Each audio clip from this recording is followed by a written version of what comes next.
ভালোবাসা কখনো মানুষকে আলোর পথ দেখায়, আবার কখনো সম্পূর্ণ অন্ধকারে তলিয়ে দেয়। আভিজাত পরিবারে বেড়ে ওঠা এক ছন্নছাড়া ছেলের জীবনে যখন এক বিশেষ মেয়ের প্রবেশ ঘটে, তখন তার এলোমেলো জীবনটা হঠাৎ করেই এক নতুন ছন্দে বাঁধতে শুরু করে। সে নতুন করে বাঁচতে শেখে, স্বপ্ন দেখতে শেখে। কিন্তু যে মেয়েটাকে ঘিরে তার এই নতুন জীবনের শুরু, সেই মানুষটি যদি হঠাৎ একদিন চিরতরে হারিয়ে যায়, তখন বেঁচে থাকাটা কতটা নরকসম ও ভয়ঙ্কর হয়ে উঠতে পারে, কখনো কি ভেবে দেখেছেন? আপনারা এতদিন শুধু হিন্দি ফিল্মে বিভিন্ন রক স্টারের গল্প শুনে এসেছেন।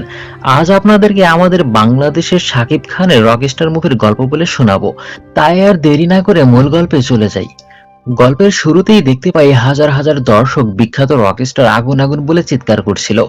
আগুনের গান শোনার জন্য সবাই অধীর আগ্রহে অপেক্ষা করছিল। কিন্তু আগুনের আসার কোনো খবর নেই। এরপরই আগুনের এন্ট্রি হয়। তার চলাফেরা, লাইফস্টাইল টোটালি ডিফারেন্ট। মদ, সিগারেট, নেশা এই সবের উপরেই যেন তার জীবনটা টিকে আছে। যে কোনো স্টেজ পারফর্ম করার আগে তাকে ড্রাগস নিতে হয়। ড্রাগ ছাড়া সে পারফর্ম করতে পারে না। যাই হোক, রাতে স্টেজ পারফর্ম করার পর গভীর একটা ঘুম দেয়। আর সেই ঘুম ভাঙে দুপুর গড়িয়ে যাওয়ার পর। তাও আবার আগুনের বেস্ট ফ্রেন্ড আসলামকে এসে তার ঘুম ভাঙাতে হয়। আসলাম সবসময় আগুনের খোঁজ খবর রাখে। আগুনকে কোথায় কখন কি করতে হবে, কোথায় কোথায় পারফর্ম করতে হবে, এ সব কিছু আসলাম হ্যান্ডেল করে। আসলাম এটাও জানায় তার বাবা তাকে ডেকেছে। ধনী বাবার একমাত্র সন্তান সে। ছেলে রকস্টার হলেও আগুনের বাবা জুনায়েদ দেশের বিখ্যাত ক্লাসিক্যাল সঙ্গীতের ওস্তাদ। এক নামে তাকে সবাই চেনে। তাই বাবা আগুনকে নিয়ে শাস্ত্রীয় সঙ্গীতের একটা ফাংশনে যাচ্ছিল। বাবা আগুনকে সাবধান করছিল, ওখানে গিয়ে যেন কোনো উল্টাপাল্টা কাজ না করো। কারণ ছেলের অগোছালো লাইফস্টাইল নিয়ে বাবার তো একটা ভয় আছেই। যাই হোক, এরপর তারা সেই মিউজিক ফাংশনে অ্যাটেন্ড করে। এখানে অনেকের সাথেই পরিচয় পর্ব হয়। আর আগুনের বাবার তো একটা আলাদা খ্যাতি রয়েছেই।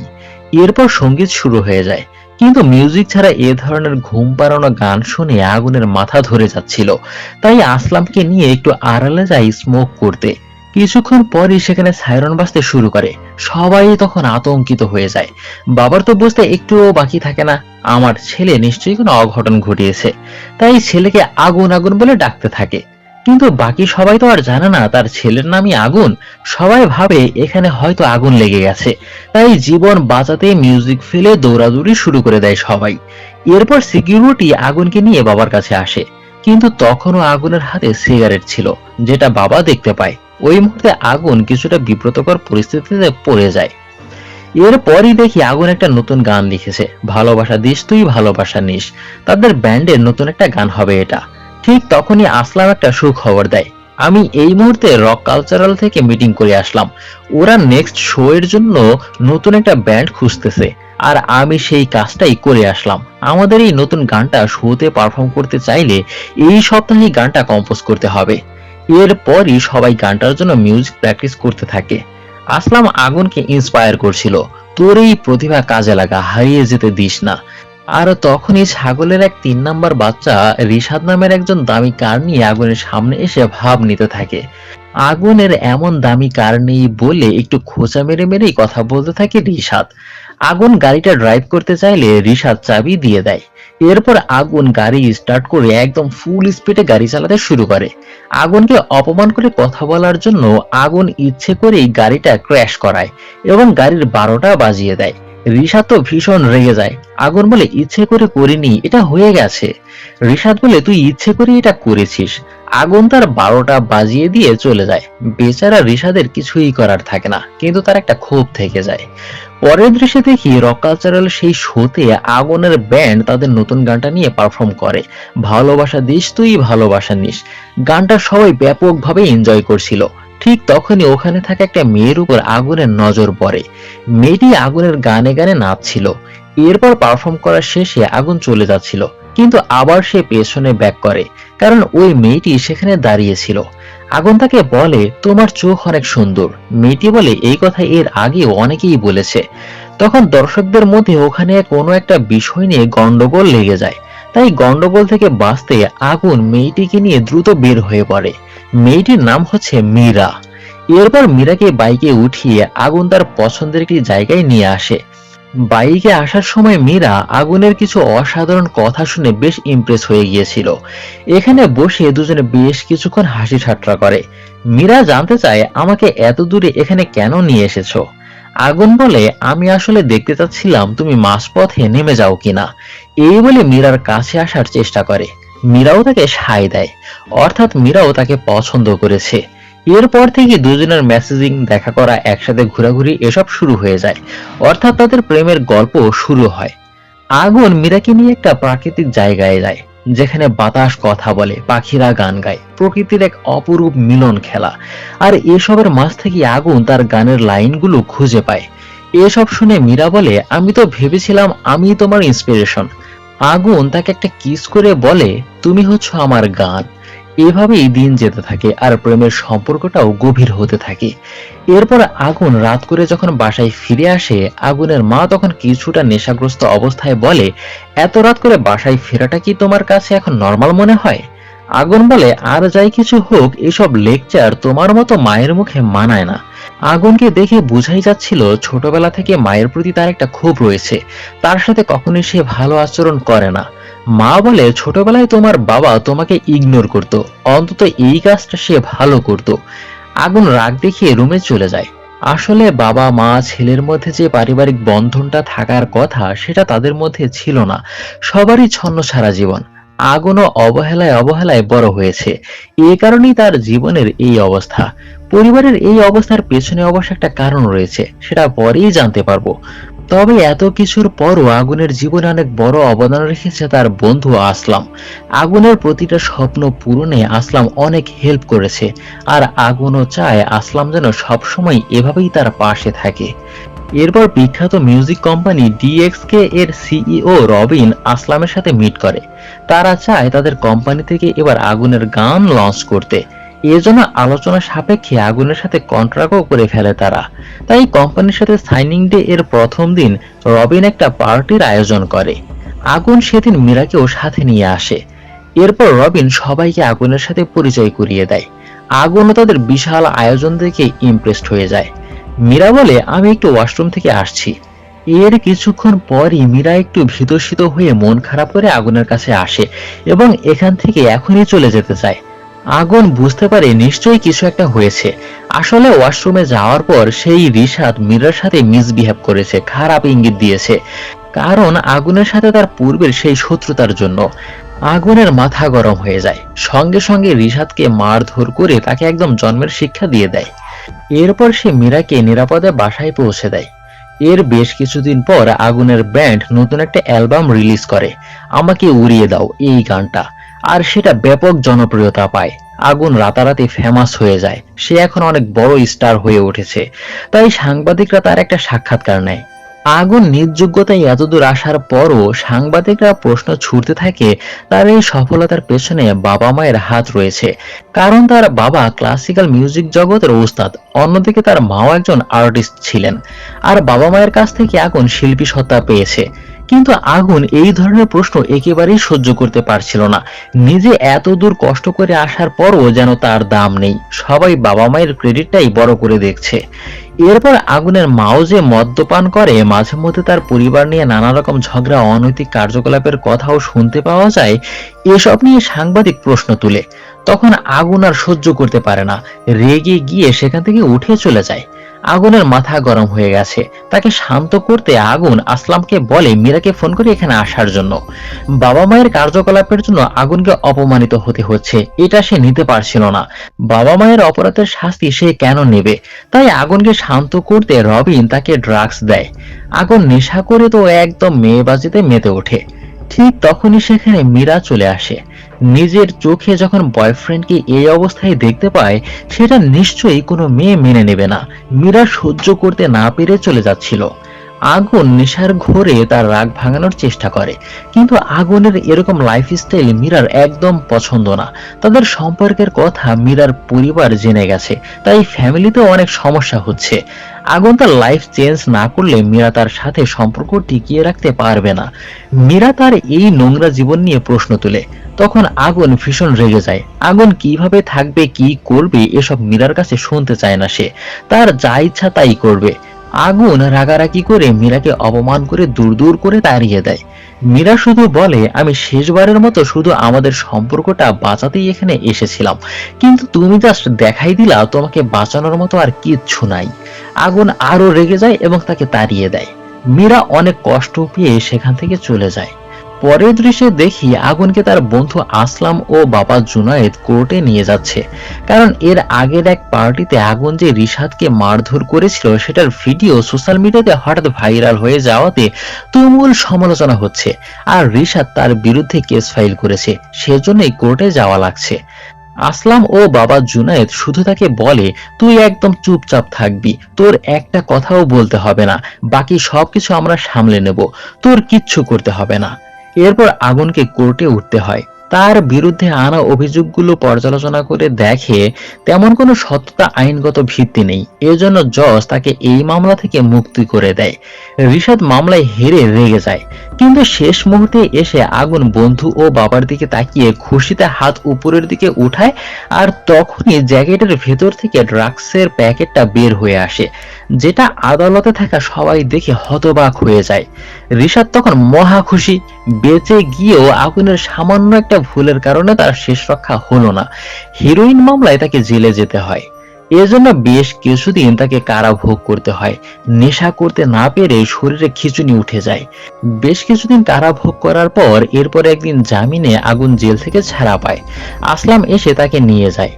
জেল থেকে বের হয়ে বাসায় না গিয়ে সরাসরি মীরার বাসায় যায়, কারণ মীরার সাথে কত বড় অন্যায় সে করেছে সেটা সে জানে। বাসায় যাওয়ার পর মীরার বাবা মাকে সালাম দেয়, তখন তারা ডিনার করছিল, তাই আগুনকেও খেতে বসতে বলা হয়। মীরার কথা জিজ্ঞাসা করতেই মীরার বাবা জানায় মীরার বিয়ে হয়ে গেছে। ছোট বোন মীরার বিয়ের ছবিও দেখায়। আগুন ভীষণভাবে শকড হয়ে যায়। অল্প কিছুদিনের ব্যবধানে এত বড় একটা ঘটনা ঘটে গেছে, এটা সে কিভাবে মেনে নেবে। এরপর থেকে আগুনের পাগলামি, নেশা করা আরো বহুগুণে বেড়ে যায়। মদ খেয়ে কনসার্ট করা তার অভ্যাসে পরিণত হয়। হৃদয় ভাঙা মন নিয়ে সে গান গাইতে শুরু করে। আগের থেকে সে এখন অনেক ভালো গান গায়। এই গানের মাঝেই তার ছোটবেলার অতীত দেখানো হয়, তার জীবন কেন ছন্নছাড়া। আগুন যখন জন্মগ্রহণ করে তখন তার বাবা পাশে ছিল না। আগুন জন্মানোর অনেক দিন পর তার বাবা তাকে দেখতে এসেছিল। নানান কাজে ব্যস্ত থাকে, বাইরে থাকে, তাই বলে ছেলেকে দেখতে আসবে না, এটা ছেলের প্রতি অবহেলা ছাড়া কিছুই না। এভাবেই আগুন বড় হতে থাকে। বড় হওয়ার সাথে সাথে আগুন বাবা মায়ের ভালোবাসা, আদর, স্নেহ থেকে বঞ্চিত হতে থাকে। জুনায়েদ সাহেব ছেলেকে সময় দিত না, ব্যক্তিগত কাজে বাইরে চলে যেত। আগুন বাবার সাথে যেতে চাইলেও তাকে নিয়ে যেত না। অন্যদিকে তার মা সব সময় বিভিন্ন পার্টি ফুর্তি করে বেড়াতো, নেশা করে বাসায় ফিরতো, ছেলের সামনেই সিগারেট খেত। ছেলেকে যে আদর স্নেহ দিয়ে ঘুম পাড়াবে সেই সময় তার হতো না, তাই আগুন কষ্ট পেয়ে দাদির কাছে ঘুমাতে চলে যেত। ছোটবেলায় সে শুধু দাদির ভালোবাসাটাই পেয়েছিল, কিন্তু সেই দাদিও একদিন দুনিয়া থেকে বিদায় নেয়। এরপর থেকে সে একরকম একা হয়ে যায়। বাবা মা থাকতেও যেন ছিল না। এমন একটা পরিবারে সেই ছোট ছেলেটার জীবন আর কেমনই বা হতে পারে। তার এই পরিস্থিতির জন্য বাবা মাই দায়ী। তাই আগুনের জীবনে অনেক কষ্ট। এই কারণে সে বাবা মাকে খুব একটা সহ্য করতে পারে না। তো যাই হোক, বর্তমান জীবনে যেই মানুষকে আঁকড়ে ধরে বাঁচতে চেয়েছিল সেই মানুষটা হচ্ছে মীরা। মীরাকেও হারিয়ে আগুন ডিপ্রেশনে চলে যায়। তার পাগলামি অনেক বেড়ে যায়। নেশার ঘরে আগুন হ্যালুসিনেশন দেখে যে মীরা তার কাছে এসেছে, তাই সে পাগলামি করতে থাকে। কিন্তু আসলাম বোঝানোর চেষ্টা করে মীরা এখানে নেই, আমাদের জীবনে ও আর নেই। কিন্তু আগুন বিশ্বাস করছিল না, উল্টো নেশার ঘরে আসলামকেই শত্রু ভাবতে থাকে। পাগলামি করতে করতে হঠাৎ করেই গুলি করে ফেলে। আসলাম গুলি খেয়ে পড়ে যায়। আগুনের তখন হুঁশ হয়, আমি কি করে ফেললাম। কিন্তু ভাগ্য ভালো গুলিটা আসলামের কানের কাছ দিয়ে বের হয়ে গেছে। তবুও আসলাম বন্ধুকে ছেড়ে যায়নি। ঠিকই দুজনে রাতে আড্ডা দিচ্ছিল। সত্যিকারের বন্ধুরা কখনো ছেড়ে যেতে পারে না। যাই হোক, পরের দৃশ্যে দেখি আগুন ব্র্যান্ড প্রমোশনের জন্য বড় একটা এগ্রিমেন্ট সাইনিং করে। আর সেই প্রমোশনের অন্যতম আর্টিস্ট হচ্ছে মডেল এলেনা, যাকে দেখতে ভীষণ অ্যাট্রাকটিভ লাগে। ব্র্যান্ড প্রমোশন থেকেই দুজনের পরিচয়। এলেনা তো আগুনের মতো তারকাকে কাছে পেয়ে ভীষণ খুশি। তার সাথে কাজ করতে পারলে নিজের পপুলারিটিও বেড়ে যাবে। এজন্য এলেনা আগুনকে নানাভাবে প্রেমের ফাঁদে ফেলার চেষ্টা করে, তাকে ফোসলাতে থাকে, তাকে আদর করার চেষ্টা করে। তাই আগুনও তার ঘনিষ্ঠ হতে নেয়, কিন্তু পরক্ষণে তার মীরার কথা মনে পড়ে যায়। আমি ভুল করছি। আগুন এলেনাকে সরি বলে উঠে যায়। আমার দ্বারা এটা কখনোই সম্ভব নয়। মীরাকে ছাড়া সে কাউকে কল্পনা করতে পারে না। পরের দৃশ্যে আগুনকে আরো একটা কনসার্টে দেখতে পাই। তবে আজকে শুরু থেকে সে কিছুটা অসুস্থ ফিল করছিল, কিন্তু গান তার রক্তে মিশে আছে। হৃদয়ের ভেতর থেকে সে গান গাইতে শুরু করে, সমস্ত যন্ত্রণা বুকের মধ্যে নিয়ে গলা ফাটিয়ে গান গায়। আর গান করতে করতে হঠাৎ করে সে চেয়ার থেকে পড়ে যায়। গলা দিয়ে কোনো আওয়াজ বের হচ্ছিল না। এরপর তাকে দ্রুত হাসপাতালে অ্যাডমিট করানো হয়। ডাক্তার পরীক্ষা নিরীক্ষা করে জানায় তার যে বর্তমানে ভোকাল কন্ডিশন, এই অবস্থায় গান গাওয়া তো দূরের কথা, কথা বলাই নিষেধ, নইলে অনেক বড় ক্ষতি হয়ে যাবে। কিন্তু গান যদি বলতে না পারে তাহলে মিউজিক কোম্পানির সাথে কন্ট্রাক্ট করা সাইনের কি হবে? এজন্য রবিন রাগারাগি করে, কারণ অলরেডি সে অনেক টাকা তার পেছনে ইনভেস্ট করে ফেলেছে। তাই আসলামকে বলে যায় কিভাবে ওকে সুস্থ করবে, গলা ঠিক করবে তোমাদের ব্যাপার, কিন্তু আমার টাকার ব্যাপার, কথাটা মনে রেখো। আগুন পুরোপুরি ভেঙে পড়ে। হয়তো তার ক্যারিয়ার এখানেই শেষ। গানের জগতে সে আর নাও ফিরতে পারে। অনেকদিন পর আগুন বাসায় ফিরে আসে। মা বলে, আমাদের তো তুই ছেড়েই দিয়েছিস, নিজের কথা তো ভাববি নাকি? এমন হয়েছিস কেন? আমার কি মনে হয় জানিস, তুই যখন পেটে ছিলি তখন আমি স্মোক করতাম, মদ খেতাম, আর সেসব যেন তোর ডিএনএ তে ঢুকে গেছে। এজন্যই তুই এমন জন্মাইছিস। আগুন রেগে যায় আর বলে, কিরকম মা তুমি? যেই মা নিজের ছেলের কাছ থেকে তার মাকে কেড়ে নেয়, সে কিরকম মা? নিজেকে জিজ্ঞাসা করো তো। তাই রাগ করে আগুন আবার বাসা ছেড়ে চলে যেতে নেয়। তখন বাবা দৌড়ে এসে তাকে থামায়। মা তখন বলে, আগুন, তুই জানিস আমার জীবনের প্রথম ভুল কি? তোর বাবাকে ভালোবাসা। যেই লোককে ভালোবেসে আমার ক্যারিয়ার, স্বপ্ন সবকিছু ছেড়ে দিয়ে সংসার করতে এসেছিলাম, সেই লোকটাই সবার আগে সংসার থেকে দূরে সরে গেল। টেলিভিশন, ম্যাগাজিনে নতুন নতুন মেয়েদের সাথে সম্পর্ক করত। আর সেগুলো যখন আমার সামনে আসতো, সেটা একটা মেয়ের জীবনে কেমন লাগে তুই কখনোই বুঝবি না। সবকিছু ছেড়ে দিয়ে যখন চলে যাওয়ার সিদ্ধান্ত নিলাম, তখন তুই আমার জীবনে আসলি। আর সেটাই ছিল আমার জীবনের দ্বিতীয় ভুল। ভালোবাসার জন্য ক্যারিয়ার শেষ করলাম, আর তোর জন্য জীবন শেষ করলাম। কোনো কিছুই পারলাম না। সবকিছু মেনে নিয়ে তোর জন্য নিজেকে এমন ভাবে প্রস্তুত করলাম যেন তোর দুঃখেও আমি হাসতে পারি, কিন্তু সেটা পারলাম কই? তোর কষ্টে আমার কষ্ট হচ্ছে। সন্তানের এই কষ্ট সহ্য করার মতো ক্ষমতা খোদা আমাকে দেয়নি। এই বলে মা কান্না করতে থাকে। নেশা আর মেয়ে, এই দুইয়ের মাঝে পড়ে পুরো পরিবারই কিভাবে শাস্তি ভোগ করছে। আগুন বলে, বাবা, বেশি উপরে উঠতে গেলে মনে হয় এমনই হয়। আমাদের খেয়াল থাকে না, পাহাড়ের চূড়া আর খাদের কিনারার মধ্যে তফাৎ হচ্ছে একটা ভুল কদমের। যাই হোক, পরের দৃশ্যে দেখি আগুনের ভালো ট্রিটমেন্টের জন্য দেশের সব থেকে ভালো হাসপাতালে আনা হয়। কিছুদিন যেতেই অনেকটা ইমপ্রুভ করে ফেলেছে সে। তবে আসলাম বলে, যাক, এখন তুই মীরার কষ্টটা অন্তত ভুলতে পেরেছিস। কিন্তু নিয়তির কি আজব খেলা! নিজের দিকে তাকাতেই বহুদিন পর মীরাকে সে দেখতে পায়। আগুন নিজেকে আর ধরে রাখতে পারে না। এক দৌড়ে মীরার কাছে সে ছুটে যায়। মীরাও হঠাৎ তাকে দেখে ইমোশনাল হয়ে যায়। আগুন কথা বলতে পারছিল না। কথা বলতে গেলে তার গলায় সমস্যা হচ্ছিল। তাই মেসেজের মাধ্যমে মীরার সাথে কথা বলছিল। মীরার বিয়ে হওয়ার বিষয়টা আগুন জানতে চাইলে মীরা জানায়, সেদিন তুমি আমায় তাড়িয়ে দেওয়ার পর জেদ করেই এনগেজ করেছিলাম, কিন্তু বিয়েটা আর করিনি। পরবর্তীতে সেই এনগেজটাও ভেঙে দিয়েছি। আগুন জানায়, তুমি আমার জীবন থেকে চলে যাওয়ার পর আমার অবস্থা অনেক খারাপ হয়ে গিয়েছিল। বিগত 4 বছর তোমার জন্য আমি নিজেকে পরিবর্তন করার চেষ্টা করেছি, অনেক কষ্ট করছি, কিন্তু মীরা বলে কোনো লাভ হবে না এতে করে। তোমার আমার মিল হওয়া কখনোই সম্ভব নয়। এই বলে মীরা চলে যাচ্ছিল। আগুন আবার দুঃখ পায়। এরপর মীরা আবার ব্যাক করে ফিরে এসে বলে, আমি না মিথ্যে বলে তুমি আমাকে ধরে ফেলতে, আজ কেন বুঝলে না? অর্থাৎ মীরা আগুনের সাথেই তার বাকি জীবনটা কাটাতে চায়। এরপর মীরা আগুনকে জড়িয়ে ধরে। আগুনের জীবনে সব থেকে কঠিন পরিস্থিতিতে মীরা পাশে এসে দাঁড়ায়। আগুনের সেবা যত্ন নেওয়া শুরু করে। এরই মধ্যে দুজনে বিয়েও করে নিয়েছিল। আগুন ও মীরাকে পেয়ে জীবনের সব দুঃখ ভুলে যায়।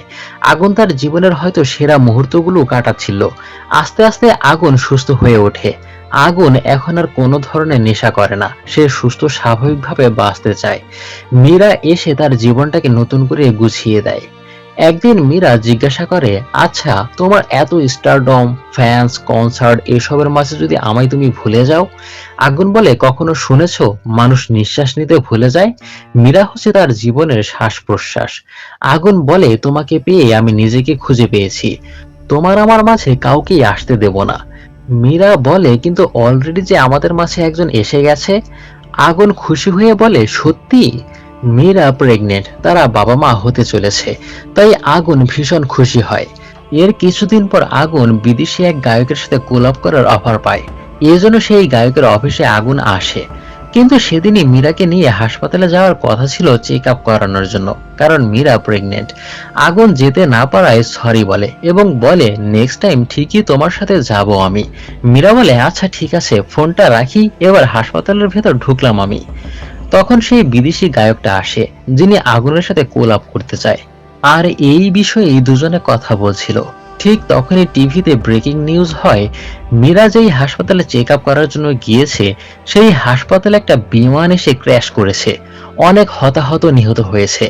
আগুন এই নিউজ দেখে অনেক ভয় পেয়ে যায়, মীরার যেন কিছু না হয়। আগুন আর একটুও দেরি না করে সবকিছু ফেলে রেখে সঙ্গে সঙ্গে হাসপাতালে ছুটে যায়।